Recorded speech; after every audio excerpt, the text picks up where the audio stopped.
My name's Strudwick. I do football, FCA, some of that stuff, but I don't really care. I'm here to tell my story, my testimony, in hopes that y'all will open up and just truly let people into your story as well. I think my walk with Jesus starts from an early age. I remember my dad being converted, and that was a big change in the household. And I took that and I ran with it. And that was until I found sports.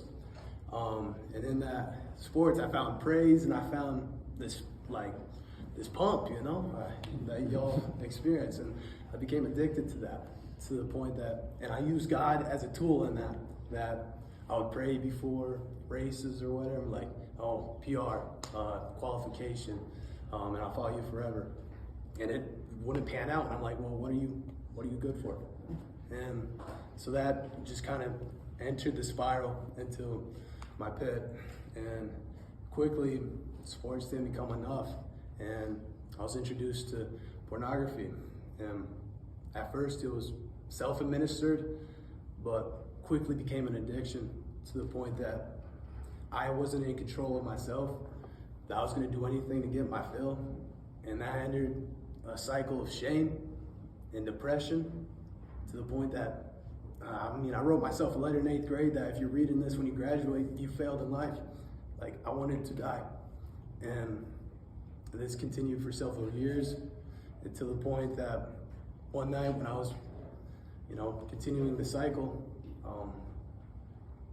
notification popped up on my phone, like, oh, you gotta turn it in, get it fixed or whatever, because of all the stuff I was doing on there.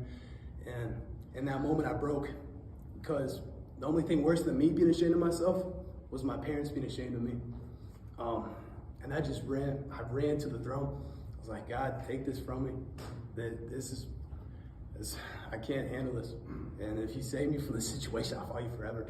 And I decided I was done with it. I'm done with all this that I had kept secret. And cold turkey, I'm done. And within a month, I was back to the exact same spot. And I'm like, God, I can't do this. What do you want from me? He said, you gotta lean on me. Lean on me. My strength is sufficient. That was the only time I heard his voice, but it was enough. I was quickly tested by this, and in that moment I prayed, and he gave me the strength I needed. I haven't gone back since. That's not to say I'm not perfect. I'm progressing, and yeah, he's been transforming me ever since, to the point that I was in all these individual sports. He said, no, you're gonna go to the most team-oriented sport there is, and you're gonna lead those guys. And that's my story, but it's ever growing and changing, and he's refining me every day. And my two questions for you are, do you know God? Do you know Jesus on a personal relationship? That it isn't religion, but it's a relationship that you know him. And two, if that is true, do other people know about it? Are you reflecting his light? That's what I got for you.